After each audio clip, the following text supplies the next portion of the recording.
Saludamos a todos los televidentes, radioyentes e internautas en este día, viernes 24 de febrero, dando las gracias a Dios porque estamos llegando a este día de preparación, como es el viernes, y hablamos de preparación de cara al Santo Sábado que está por llegar en unas horas.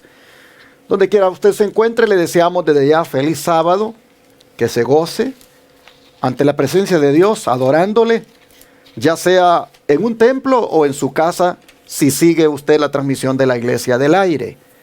Nos da mucho gusto cuando usted elige congregarse en su hogar con nosotros. Hemos visto que la Iglesia del Aire es una iglesia bastante grande. Hemos visto cuántos hermanos adoran a Dios con nosotros en sus hogares. Ustedes son la iglesia de hogar. Ustedes son la iglesia que, como en la iglesia primitiva, operaba en las casas. Allí en su hogar, allí Jesús le ministra. Y siguiendo la transmisión que nosotros hacemos por el YouTube, usted es parte de nosotros. Así que desde ya le deseo que se goce y se prepare para que mañana el Señor le hable con su palabra. Esta noche hay un programa que se llama Recibiendo el Sábado a la puesta del sol, aquí por estas plataformas, para el cual también le estoy invitando que se prepare y se conecte y pueda también disfrutar en las primeras horas del sábado de ese estudio que los hermanos traen. Sé que cuando el programa da inicio acá, tal vez usted ya en su lugar ya tiene 1 hora, 2 horas de haber comenzado el sábado, pero igual es como su primer servicio que usted recibe por la noche. Aquí se hace en la hora central de Estados Unidos, que podría ser 2 horas antes, o 3 horas antes, o 3 horas después que usted tal vez ya comenzó el sábado, porque es el sol el que determina dónde empieza y termina los días en diferentes lugares. Así que le invito para que también, en la medida en que Dios le haya bendecido, lo reconozca como el dueño de todo y le devuelva lo que le corresponde en concepto de ofrendas, diezmos, donaciones, primicias, y en esa forma usted va aprendiendo a vivir por fe y dependiendo del Señor. Nuestro ministerio o nuestra iglesia, usted sabe, es un lugar donde también colocamos diezmos, ofrendas y donaciones, y si siente ese llamado, si quiere usted ser parte de esta iglesia, ya sea porque sea día de la Iglesia del Aire o porque se congregue físicamente y quiere usted aportar sus recursos, ya usted puede ver en la pantalla las maneras. Desde los Estados Unidos hasta fuera de los Estados Unidos, todos pueden aportar en esta iglesia. Tome nota de las maneras. Solo le doy el número para darle detalles, el 214-881-4029, que es este teléfono que siempre su servidor tiene, el WhatsApp más 1-214-881-4029, para darle detalles de cómo usted puede mandar diezmos, ofrendas, donaciones especiales a este ministerio, o darlo incluso en el instante de su tarjeta de débito o crédito. También le pongo aquí en la pantalla, en Colombia, cómo usted puede aportar los diezmos y ofrendas. Ahí está. Puede usted entregar o consignar a esa cuenta de banco que está en Bancolombia. Es la cuenta de nuestro ministerio allá. Y esos diezmos, ofrendas y donaciones se han de usar para desarrollar la obra misionera allí en el proyecto médico misionero que haremos en el Centro de Estilo de Vida, allá en la vereda Palermo, municipio Río Sucio, departamento de Caldas. Estamos en la etapa de recolección de fondos para iniciar, para dar por realidad el proyecto. Así que en la medida en que los hermanos de Colombia aporten en esa cuenta de ahorros que está ahí enfrente de usted, pues se va a hacer realidad este proyecto. De antemano, Dios bendiga a todos los que aporten allá en Colombia y que aporten aquí en Estados Unidos para que sigamos adelante con la proclamación del mensaje de los 3 ángeles y al mismo tiempo atendiendo a los enfermos gratuitamente. Y ahora permítanme dar un anuncio de último momento. La predicación que su servidor tendría para mañana sábado 25 de febrero en la iglesia de San Antonio, por motivo de fuerza mayor, se pospone para el siguiente sábado 4 de marzo. Así que nuevamente reitero la invitación para los televidentes del canal 51.3 de San Antonio, Texas, para que nos juntemos en la Iglesia Advenimiento de San Antonio el sábado 4 de marzo, ya que mañana no podré estar por motivos de fuerza mayor. Espero amablemente su comprensión.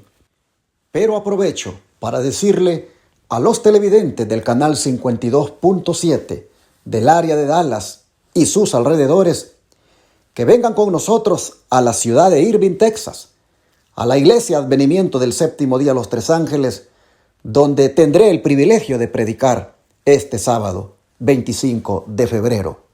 Desde las 9 de la mañana en adelante, adoraremos a nuestro Dios con el estudio de la lección de la escuela sabática y posteriormente su servidor a eso de las 11 presentará el mensaje de Dios para nuestras vidas. A todos los que vivan en la ciudad de Irving, Texas, Grand Prairie, Arlington, las ciudades vecinas en Dallas, que miran nuestro canal 52.7, les invitamos para que vengan y adoren a Dios con nosotros y le demos honra y gloria al único que se la merece, al Dios Todopoderoso. Les esperamos este próximo sábado. Voy ahora a dejar que mi hermano Javier Saltos, quien me ha acompañado toda la semana, les salude y que luego ore también para que comencemos el resumen que hacemos de la lección. Así que adelante, hermano Javier. Pastor, Dios le bendiga. Feliz día. También a nuestros hermanos, Dios les bendiga. Un día muy hermoso porque ya se acerca el sábado, viernes, día de preparación. Así que esperamos que este día usted pueda hacer los preparativos necesarios para poder entrar al sábado y dedicar ese día 100% al Señor. Así que antes de empezar esta escuela sabática, vamos a orar, vamos a tener una palabra de oración para poder entrar en el resumen de toda esta semana. Vamos a orar. Padre Celestial, estamos agradecidos por la oportunidad que nos da de poder llegar a este día, Señor, donde podemos hacer los preparativos para poder entrar al día santo que usted ha declarado desde el principio, que tenemos que guardarlo, querido Dios, por amor a usted. Amén. Un día en que podemos adorarlo en espíritu y en verdad, como dice su palabra.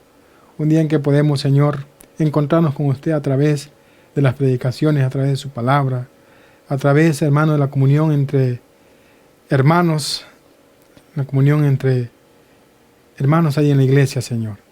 Bendíganos y que podamos entrar en este día preparados y dispuestos, Señor, a adorarle como usted se lo merece. Ahora entramos al estudio de la escuela sabática, rogándole que usted nos ayude y nos asista con su Espíritu Santo. No tan solo a nosotros, sino también a aquellos que nos ven y nos escuchan. En el nombre de Jesús oramos. Amén.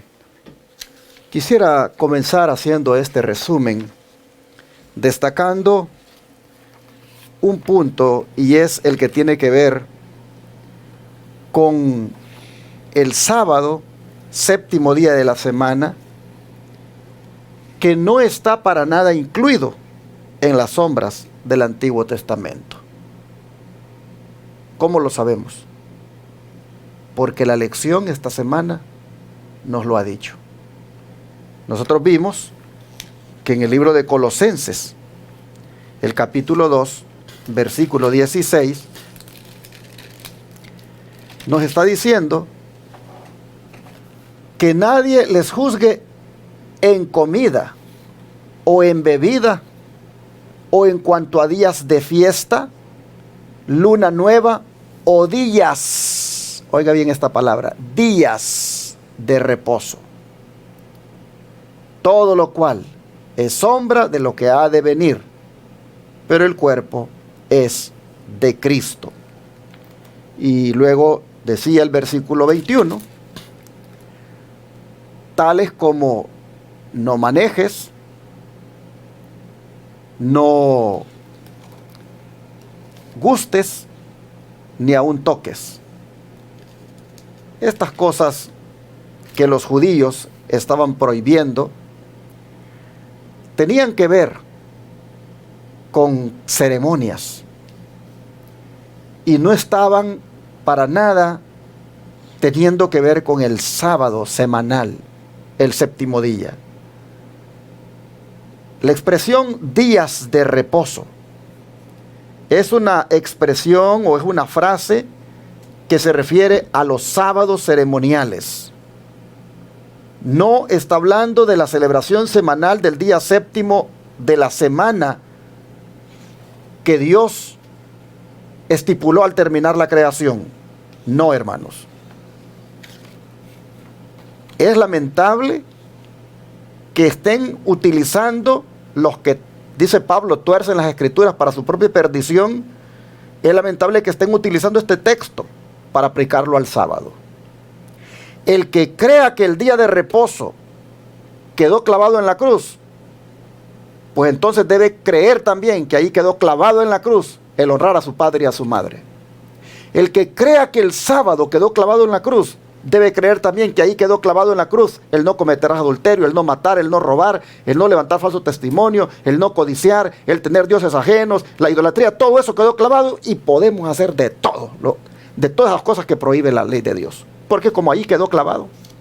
Ah, no, dicen, pero es que esas cosas no quedaron clavadas. Ay, ¿cómo puedes razonar de que un mandamiento sí quedó clavado y los otros 9 no? Por eso siempre hemos dicho, no tiene lógica, no tiene base lógica el argumento que estos falsos ministros enseñan en los púlpitos. No está hablando para nada aquí del sábado como día de reposo. No está hablando aquí de los 10 mandamientos de la ley de Dios. Todo lo que tiene que ver este pasaje es, hermanos, con la ley ceremonial que se cumplió en Cristo.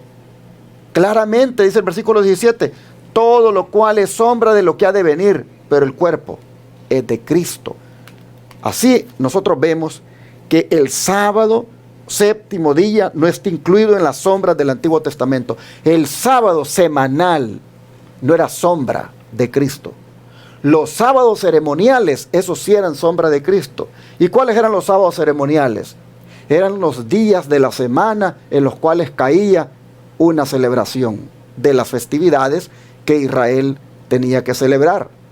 Si caía el día de la Pascua en miércoles, ellos le llamaban día de reposo y ese se convertía en un sábado ceremonial. Si caía la fiesta de las cabañas, por decir algo, el día más solemne en martes, pues ese será un día de reposo. Y así cada una de las fiestas, cuando caía la fecha de celebración, el día principal, en un día de la semana, le llamaban día de reposo. Pero esos eran sábados ceremoniales, que no tenían nada que ver con el sábado semanal del séptimo día. Y esos sí eran sombras de aquello que había de venir, que era prácticamente la salvación en Cristo. Así que, hermanos, no podemos nosotros estar confundidos en esto, aunque hayan ministros que nos quieren confundir. El séptimo día de la semana, Dios lo creó y Dios lo hizo en el Edén, cuando acabó la creación. Y Él dio 3 características para ese séptimo día llamado sábado. Lo santificó, lo bendijo y lo guardó. Lo reposó, lo bendijo y lo santificó. Cosas que no ha hecho para otro día de la semana. Y es interesante que ese día se va todavía a seguir guardando en el cielo. Isaías 66 lo dice claramente: como los cielos nuevos y la tierra nueva que yo hago permanecerán delante de mí, así permanecerá vuestra descendencia y vuestro nombre. Y sucederá que de mes en mes y de sábado en sábado vendrán toda carne a adorar delante de mí. ¿En dónde? En la tierra nueva y en el cielo nuevo. Hermanos, no ha quedado clavado en la cruz el sábado. No podemos estar de acuerdo con esas doctrinas erradas que se promueven en este tiempo. El sábado, por la gracia de Dios, se seguirá guardando en el cielo y sigue siendo vigente. Y es un día que ese sí de verdad sana las relaciones entre Dios y el hombre. Porque el hombre allí hace la voluntad de Dios al guardarlo. Dice el don de profecía que al bendecir el séptimo día en el Edén, Dios estableció un recordativo de su obra creadora, y que el sábado fue confiado y entregado a Adán, padre y representante de toda la familia humana, y su observancia había de ser un acto de agradecido reconocimiento de parte de todos los que habitasen la tierra, de que Dios era su creador y su legítimo soberano, y de que ellos eran la obra de sus manos y los súbditos de su autoridad.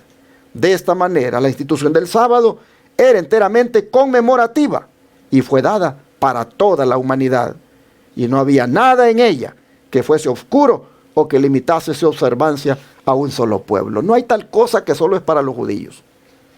El sábado es para toda la humanidad. Hasta los animales quiere Dios que no trabajen el sábado.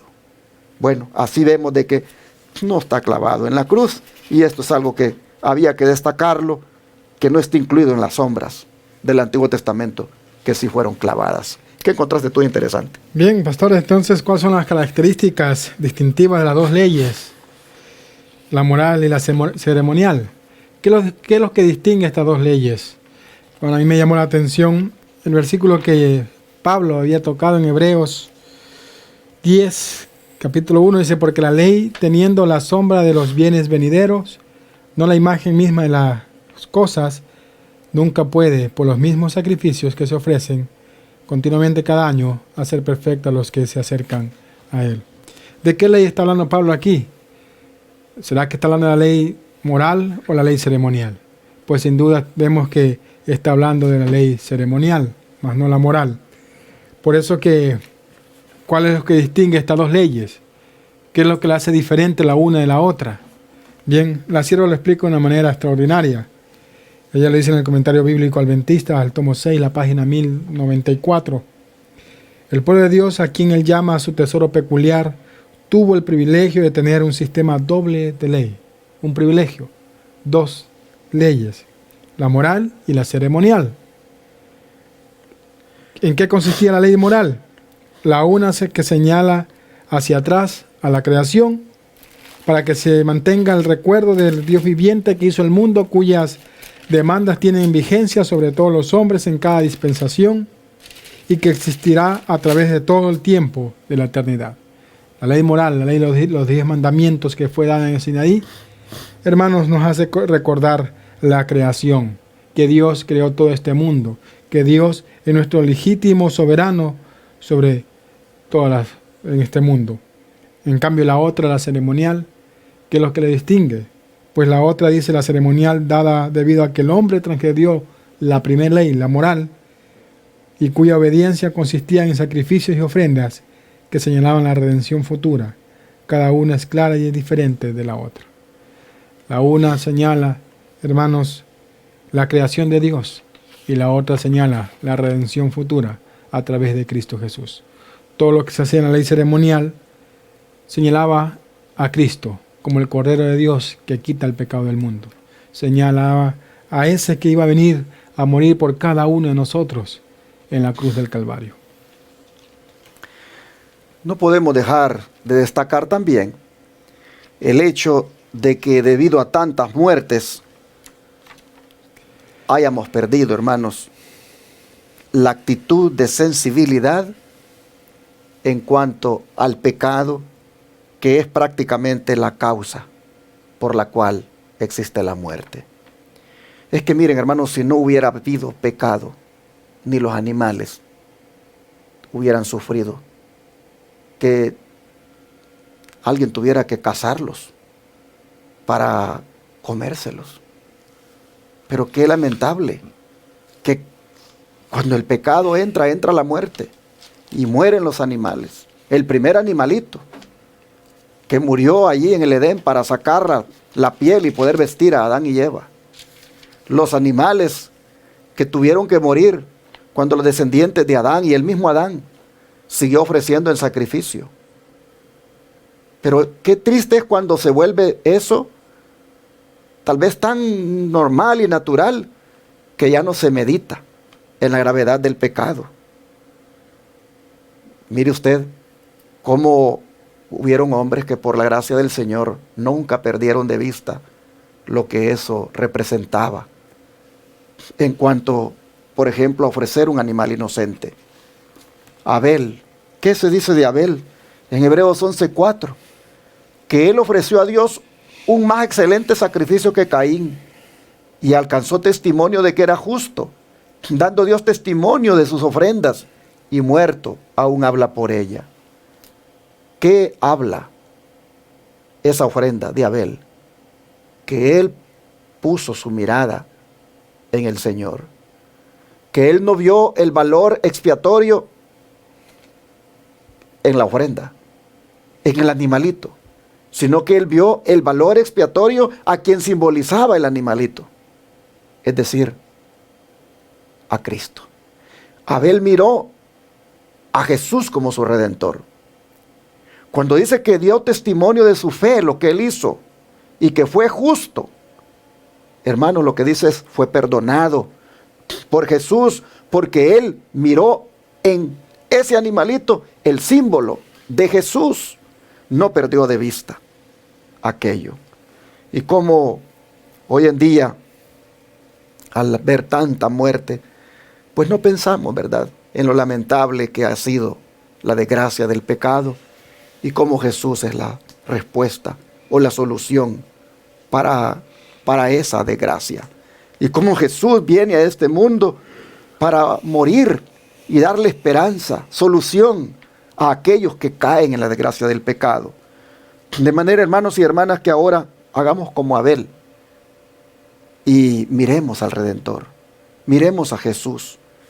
Hagamos como Adán, que miraron tanto él como sus hijos, en el caso de Abel, para ser más específico, a Cristo como el que podía expiarles. Dice el don de profecía que el sacrificio de animales fue ordenado por Dios para que fuera para el hombre un recuerdo perpetuo, un penitente reconocimiento de su pecado y una confesión de su fe en el Redentor prometido. Y tenía por objetivo manifestar a la raza caída la solemne verdad de que el pecado era lo que causaba la muerte. Deberíamos de ver, hermanos, en la muerte que hay ahora de los animales y de los seres humanos, la desgracia del pecado. Qué lamentable es. Y cómo necesitamos nosotros odiar el pecado y buscar a Jesús de corazón para dejar el pecado y que el Señor nos lo perdone. En el sistema ceremonial se buscaba que el pecador viera la enormidad de su pecado, viera lo horrible que era el pecado, que le quitaba la vida a un animal inocente, pero que mirara también por fe a aquel que inocentemente vendría también a cargar con todos nuestros pecados. ¿Qué más encontraste? Sí, me llama la atención de que por qué los judíos no aceptaban, ¿verdad? O no comprendían que este sistema ceremonial ya había terminado cuando Cristo murió en la cruz. Interesante lo que dice Isaías, el capítulo 1, versículo 11. No lo voy a leer todo lo que leímos en la semana, pero me llamó la atención estos versículos. ¿Para qué me sirve, dice Jehová, la multitud de vuestros sacrificios? Hastiado estoy de holocaustos, de carneros y de cebo de animales. Versículo 13 dice, no me traigáis más vana ofrenda, el incienso me es abominación, luna nueva, día de reposo, el convocar asambleas, no lo puedo sufrir, son iniquidad vuestras fiestas solemnes. Hermanos, ¿por qué los judíos no comprendían que esa ley ceremonial había terminado ya con el sacrificio de Cristo? Porque había entrado un mero formalismo, en pensar que esas cosas eran los que los iban a salvar.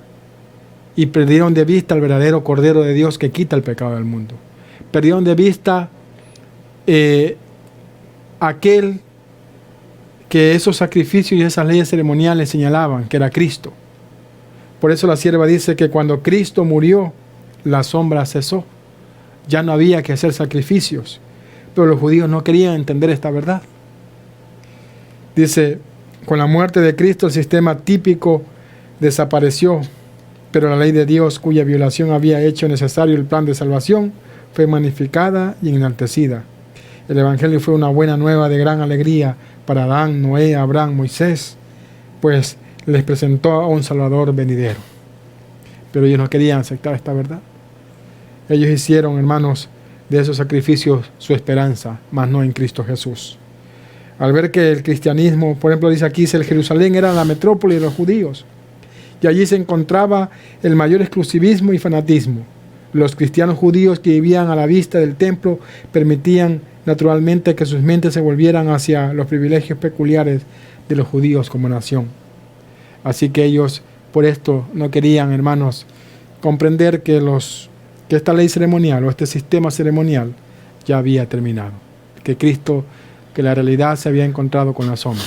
Que Cristo había muerto en la cruz y que ya no necesitaba más sacrificios ni holocaustos. Por último, hermanos, quiero destacar la importancia que tiene el estudiar el tema del santuario. Nosotros deberíamos de interesarnos en esos estudios. Su servidor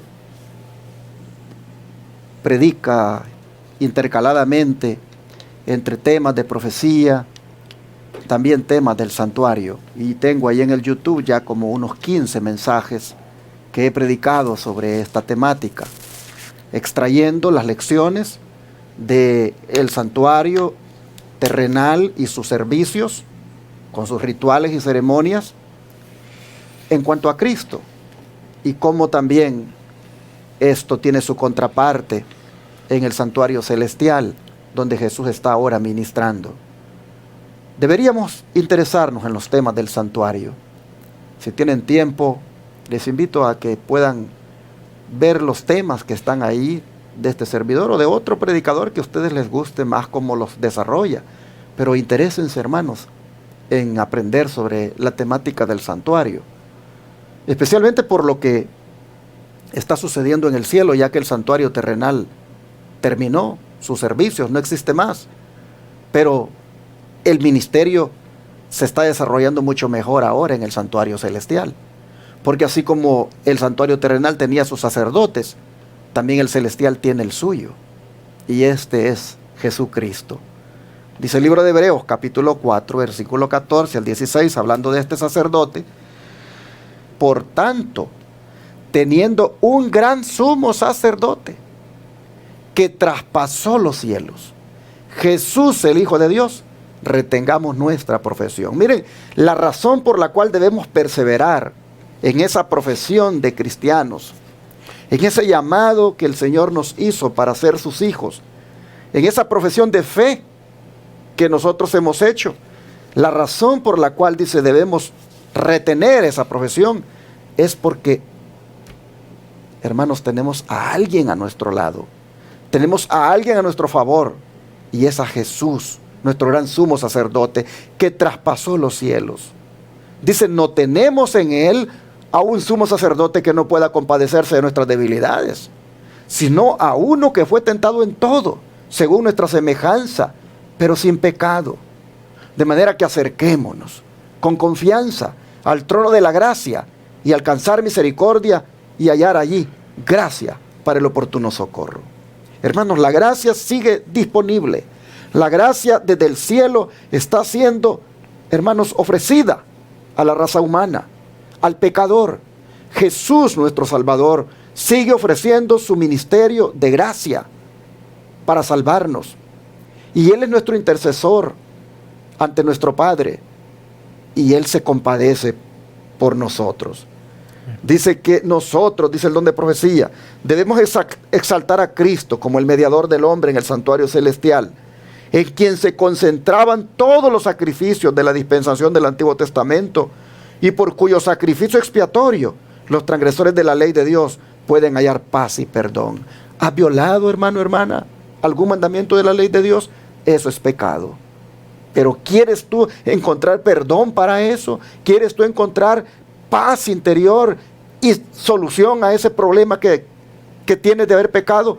Entonces mira al cielo, ve a Jesús allí intercediendo por ti, clama por su ayuda, y Él dice, te va a dar el perdón, y eso también te va a dar paz. Amén.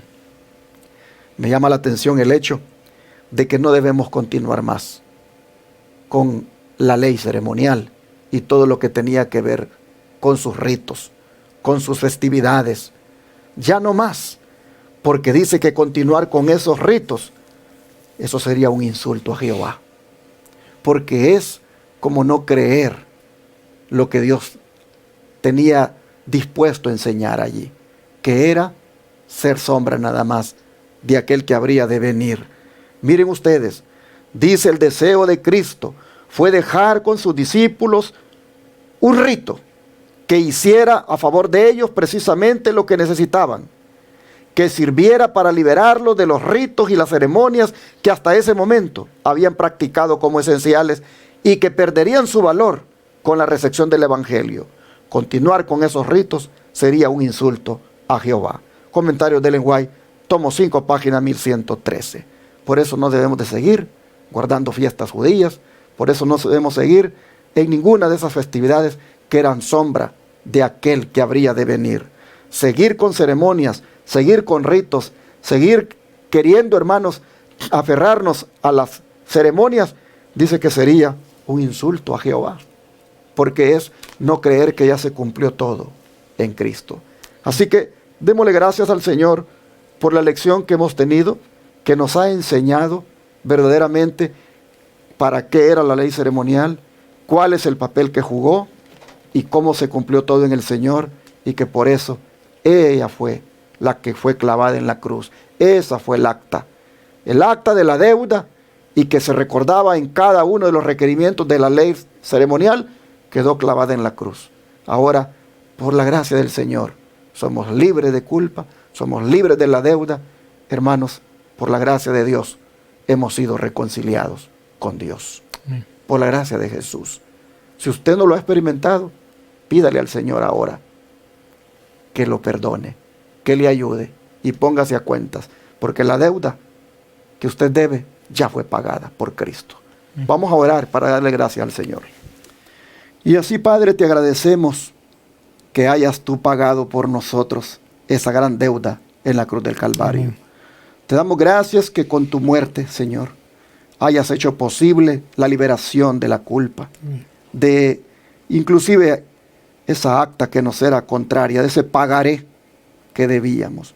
Gracias, Señor, porque ahora somos libres por tu gracia y queremos mantenernos en esa libertad, pero no para seguir pisoteando tus mandamientos, no para seguir en desobediencia, sino, Padre, para deleitarnos en tu gracia, haciendo tus obras como resultado de ella, y dentro de ello esté la obediencia a tus mandamientos. Amén. Padre, gracias por tu palabra, sobre todo por tu gran sacrificio y por ser nuestro sumo sacerdote que vive y permanece para siempre para interceder por nosotros. Hasta el trono de la gracia acudimos hoy para pedir ayuda, para pedir fuerza, para pedir, Señor, que nos sostengas con tu mano derecha. Amén. Te lo pedimos en el nombre de Jesús. Amén. Amén.